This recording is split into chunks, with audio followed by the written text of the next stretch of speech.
akan tekad kuatkan hati. Assalamualaikum warahmatullahi wabarakatuh. Selamat pagi, salam bahagia. Perkenalkan, nama saya Azhari Basir, calon guru penggerak rekognisi angkatan 11. Pada pagi hari ini saya akan melaksanakan aksi nyata modul 2.3 paradigma berpikir coaching yang akan melalui beberapa tahapan, akan melakukan observasi akademik. Yang pertama tahapannya pra-observasi, kemudian observasi, dan pasca observasi. Pada pagi hari ini saya sudah bersama dengan teman sejawat saya. Silakan Pak, perkenalan Pak. Baik, terima kasih Pak Jari. Nama saya Muhammad Irfan, pengampu mata pelajaran sejarah Indonesia di SMK 3 Kota Tangerang. Baik, selanjutnya saya akan melakukan pra-observasi dengan Pak Irfan. Mari kita ikuti secara bersama. Selamat pagi Pak Irfan. Selamat pagi Pak Jari. Apa kabar Pak? Alhamdulillah sehat. Mudah-mudahan kita sehat semua. Amin, amin, amin. Pak Irfan, izinkan saya untuk melakukan kegiatan supervisi akademik pada pagi hari ini. Saya juga ingin meng-coaching Bapak sebelum nanti saya akan mengobservasi, melakukan supervisi di kelas. Kita terlebih dahulu melaksanakan pra-observasi terlebih dahulu ya Pak.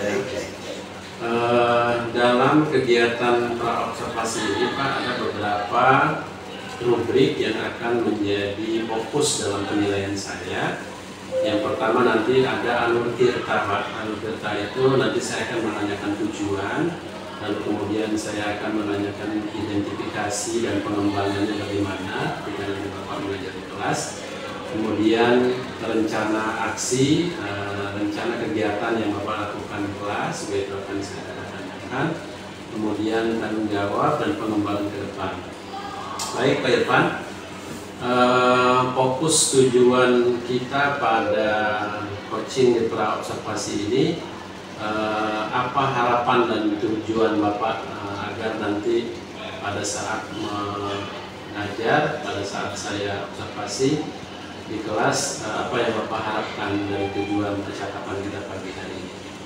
Pertama, tujuan saya menyampaikan materi sejarah itu pada materi yang disampaikan itu adalah supaya siswa tidak buta tentang sejarah Indonesia.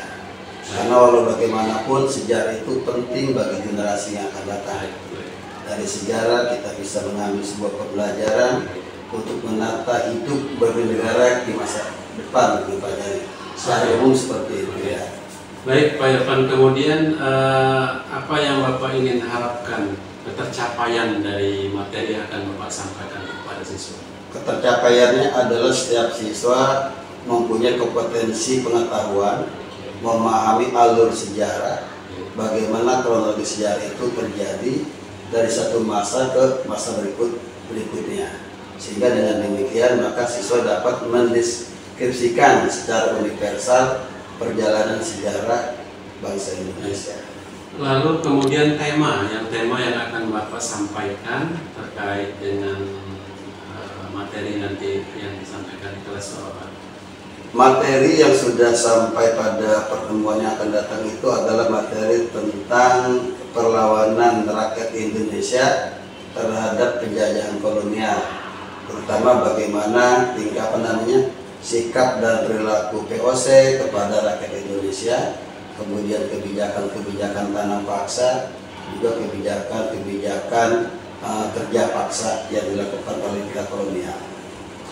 Baik Pak Irfan, dari ketercapaian tadi yang Bapak jelaskan, mungkin ada indikator kompetensi dari yang diinginkan oleh Pak Irfan. Kira-kira apa Pak indikator kompetensi yang Bapak harapkan dari materi yang akan Bapak sampaikan nanti? Setiap siswa diharapkan bisa mampu secara detail apa yang dilakukan oleh POC kepada rakyat, kemudian apa yang dilakukan kemudian rakyat untuk melakukan perlawanan terhadap penjajahan kolonial. Itu mungkin misalnya punya kompetensi pengetahuan itu dan memahami alur kehidupan sejarahnya. Oke, baik Pak Irfan, terima kasih. Kita sudah berdialog dan melakukan coaching, paradigma coaching modul 2.3. Nanti Pak Irfan izinkan saya untuk membersamai Bapak di kelas dalam melaksanakan pengajaran untuk melihat apakah yang Pak Irfan sampaikan pada sesi pra supervisi ini nanti mungkin ada beberapa pengamatan yang akan saya lakukan. Siap. Terima kasih Pak Irfan atas waktunya. Terima kasih Pak Jari. Kembali kita ke kelas, kira-kira nanti tanggal berapa Pak? Tanggal 22 Oktober 2024. Oke, baik. Terima kasih Pak. Terima kasih atas waktunya.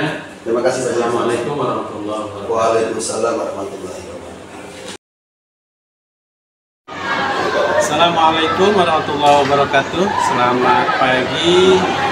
Perkenalkan, nama saya Azhari Basit, calon guru penggerak angkatan 11 Rekut Besi. Saya hari ini akan melaksanakan supervisi akademik di kelas 24 dengan guru Pak Muhammad Irfan. Ayo ikuti saya. Terima kasih kepada ketua kelas, saya minta untuk memimpin doa. Mulai pada hari ini adalah kebutuhan kasih berdoa mulai.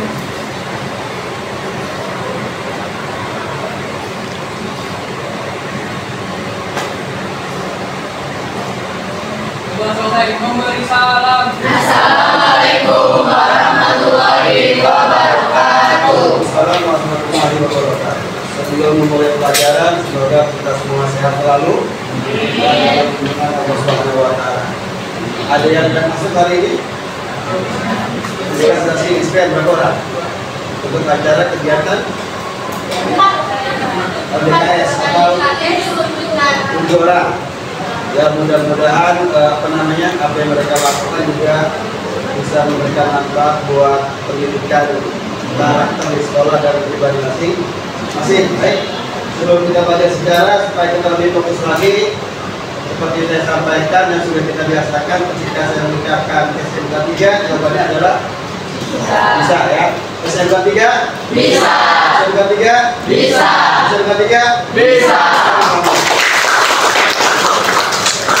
Beberapa waktu lalu kita membahas tentang pelajaran yang berkaitan dengan penjajahan kolonial di Indonesia ya. Di antaranya adalah bagaimana proses datang ke Indonesia, kemudian apa saja yang dilakukan oleh proses kepada rakyat kita. Ada yang masih ingat tentang proses? Yo. Saya sampaikan untuk diulang bahwa negara layaknya proses itu adalah sebuah negara. Silakan Pak satu. Semuanya Pak. Semuanya. Ya, cukup 3 orang saja. Di sini nggak apa-apa di depan. Maju di depan. Sebentar. Hasil diskusinya jangan hanya sekedar dibacakan tetapi juga dijelaskan ya. Silakan. Assalamualaikum warahmatullahi wabarakatuh. Waalaikumsalam warahmatullahi wabarakatuh. Kami perwakilan menjelaskan tentang bagaimana proses kedatangan VOC dan mengapa VOC sebagai perusahaan dagang begitu kuat menjajah Indonesia layaknya pemerintahan. Dalam sejarah VOC,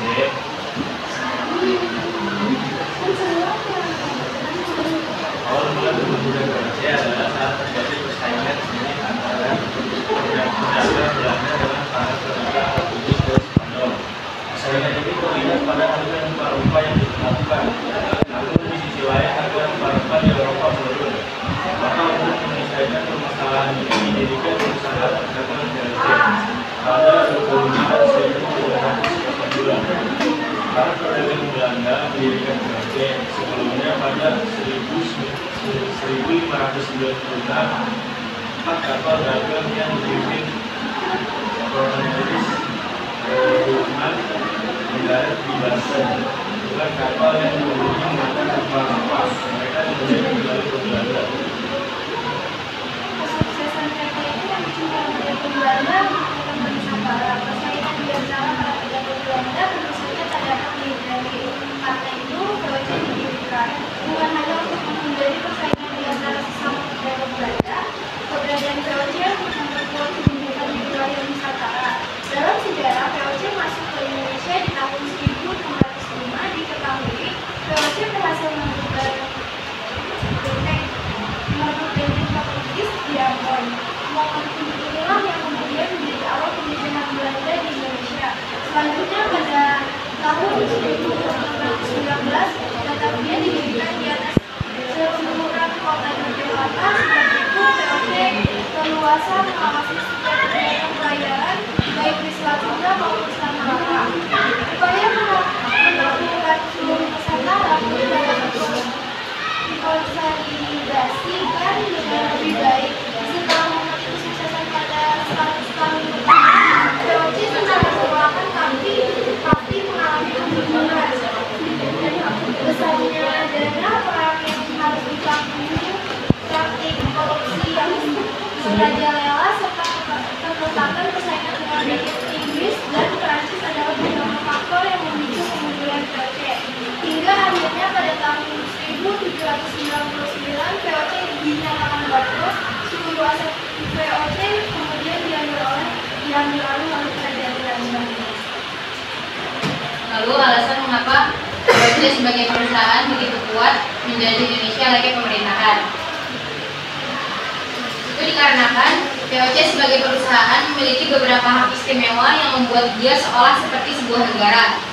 Jadi bisa dikatakan POC adalah negara dalam negara. Beberapa hak POC yang membuat dia layaknya seperti sebuah negara adalah hak istimewa POC atau hak oktroi yang diberikan oleh Parlemen Belanda seperti dikutip dari buku sejarah Indonesia oleh Abdurrahman dan Arif Pradono.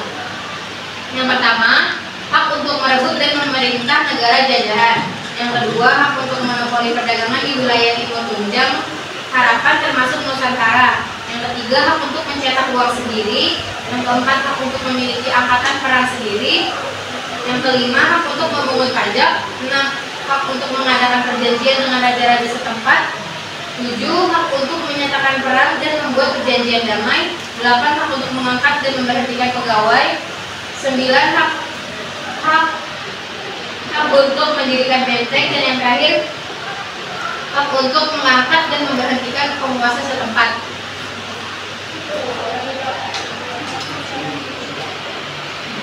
Sudah, ada lagi yang mau disampaikan?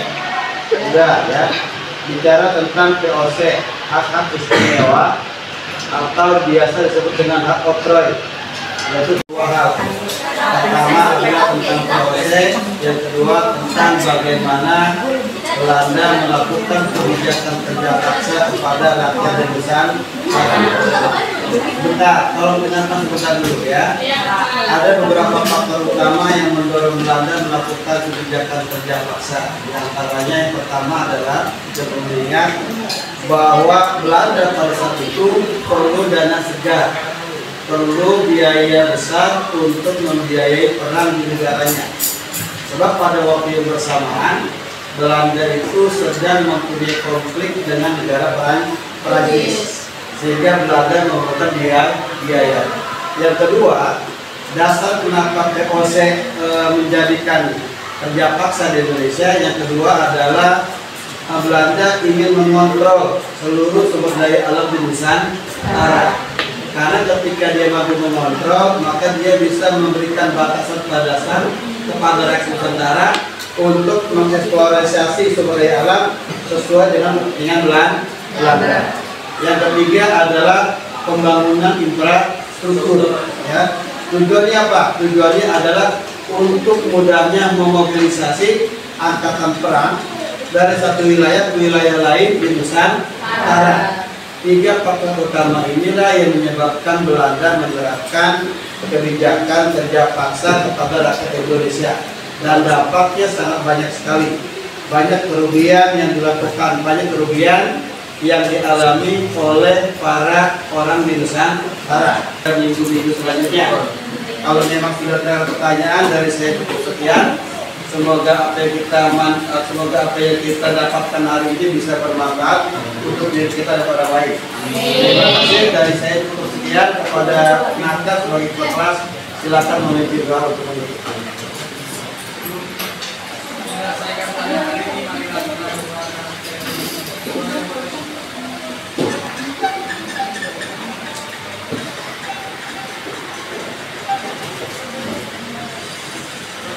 Waalaikumsalam. Assalamualaikum warahmatullahi wabarakatuh. Waalaikumsalam warahmatullahi wabarakatuh.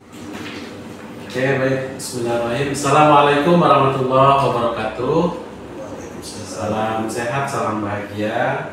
Kembali dengan saya Zahri Basir, calon guru penggerak rekognisi angkatan 11. Pada siang hari ini saya bersama dengan Bapak Muhammad Irfan. Selamat siang, Pak. Selamat siang, Pak. Guru mata pelajaran sejarah, di mana tadi saya sudah diberikan kesempatan untuk mengobservasi kegiatan beliau, dan hari ini saat ini saya akan melakukan kegiatan pasca observasi terkait dengan kegiatan pembelajaran yang sudah dilakukan oleh Pak Irfan. Selamat mengikuti. Assalamualaikum warahmatullahi wabarakatuh. Waalaikumsalam warahmatullahi wabarakatuh. Apa kabar Pak Irfan? Alhamdulillah. Sehat tentu selalu ya, itu yang kita harapkan. Pak Irfan, kita akan melaksanakan kegiatan pasca observasi. Saya tadi sudah mengikuti, mengamati, membersamai kegiatan pembelajaran Pak Irfan lebih kurang 45 menit. Ada beberapa catatan, ada beberapa hasil observasi yang saya dapatkan. Tentu dalam kegiatan ini saya ingin mengembangkan dari hasil catatan saya ini dengan beberapa pertanyaan. Yang pertama, Pak Irfan, saya ingin sampaikan apa perasaan Bapak ketika melaksanakan kegiatan pembelajaran yang dilakukan di kelas 11 Boga 3 ya Pak ya? Boga 1 ya. Boga 1. Apa perasaan Bapak? Kalau perasaan sih secara pribadi puas tidak puas pada, sebab inginnya saya tuh mereka menggali lebih dalam tentang bagaimana proses itu terjadi. Jadi materi yang diberikan semestinya oleh setiap kelompok itu digali sebanyak mungkin, tidak terbatas kepada hal-hal tertentu saja. Yang kedua, para peserta ujian juga sendiri juga kurang begitu maksimal di dalam mengamati, memperhatikan, mendengarkan, sehingga ketika diberikan kesempatan untuk bertanya, mereka terkadang kesulitan. Bahasa apa sih ini kok nggak? Nah itu ya sampai sekarang belum semaksimal mungkin buat bagi dari saya untuk melakukan itu perbaikan-perbaikan itu. Oke, berarti perasaan Bapak bahagia dengan kegiatan pembelajaran yang mungkin walaupun plus minus ada terjadi pada saat kegiatan tersebut. Ya secara umum sih bahagia ya, namanya kita, sebab bagi kita kan hanya bukan sekedar mentransfer ya, bukan sekedar transfer ilmu, tapi juga bagaimana kita mampu memberikan di dalam proses itu ya karakter seperti mendengarkan, menyimak, kemudian bertanya, kemudian kemampuan mereka di dalam mengolah, di dalam bertanya dan lain sebagainya. Oke, baik Pak. Dari hasil catatan saya, kemudian muncul pertanyaan kedua. Bagaimana Pak Irfan ketika dalam proses pembelajaran yang telah dilakukan, apa kira-kira yang Bapak dapatkan dan lakukan kegiatan tersebut? Yang dapat saya lakukan untuk perbaikan-perbaikan itu ya mengingatkan kepada mereka, kan? Mengingatkan tentang materi, mengingatkan tentang sikap mereka, tindakan mereka di dalam kelas, kemudian kefokusan mereka dalam belajar. Dan itu pada setiap pertemuan di kelas manapun ya saya pasti sampaikan itu ketika mengawali maupun mengakhiri pelajaran. Di kegiatan tersebut kan tentu Bapak menggunakan beberapa model atau metode pembelajaran. Dari rencana pembelajaran yang sudah pernah kita diskusikan di sebelumnya, di catatan saya, model dan metode pembelajaran apa yang sudah Bapak terapkan pada saat pembelajaran tadi? Tadi seberapa itu adalah metode apa ya? PGL ya. Ya itu artinya kita berikan mereka sebuah masalah, kita berikan mereka sebuah sesuatu yang mestinya dipecahkan secara bersama. Secara bersama-sama itu pertama. Yang kedua, terkadang juga saya ingin menerapkan tiba-tiba saya bertanya kepada mereka setelah mereka mendengarkan apa yang disampaikan. Hal itu untuk mengukur kefokusan mereka di dalam menyimak materi yang disampaikan. Mengenai terkait dengan kefokusan Bapak ya, presensi hadir sepenuhnya. Kalau Pak Irfan melihat kegiatan pembelajaran tadi, anak-anak fokus present tidak? Hadir sepenuhnya nggak tidak? Mereka dalam kegiatan pembelajaran tersebut. Di antara mereka ya sebagian ada yang hadir raganya fisiknya, apa akal pikiran juga hadir, ada juga yang hadirnya fisiknya tetapi pikiran dan tadi mana juga ada. Itu hal yang umum terjadi ya. Makanya kadang-kadang ya karena mereka juga sudah sangat dewasa, saya pikir tidak layak bagi saya untuk melakukan tindakan mengingat tindakan-tindakan yang di luar ketersopanan itu ya kan. Nggak mungkin saya harus mengira mereka dengan kekerasan, dengan penjeweran dan lain sebagainya. Kekerasan reward atau hukuman. Iya, paling menuntut kesadaran mereka saja.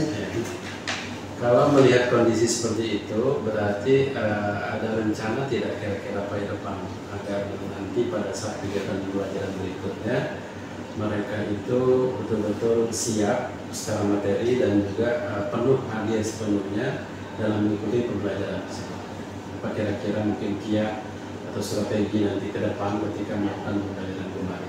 Mungkin dibantu dengan berbagai macam strategi ya. Di antaranya mungkin melakukan seperti game di sela-sela permainan, kemudian melakukan pertanyaan secara tiba-tiba sehingga mereka ya mau tidak mau kan harus kembali fokus pada materi yang diajarkan.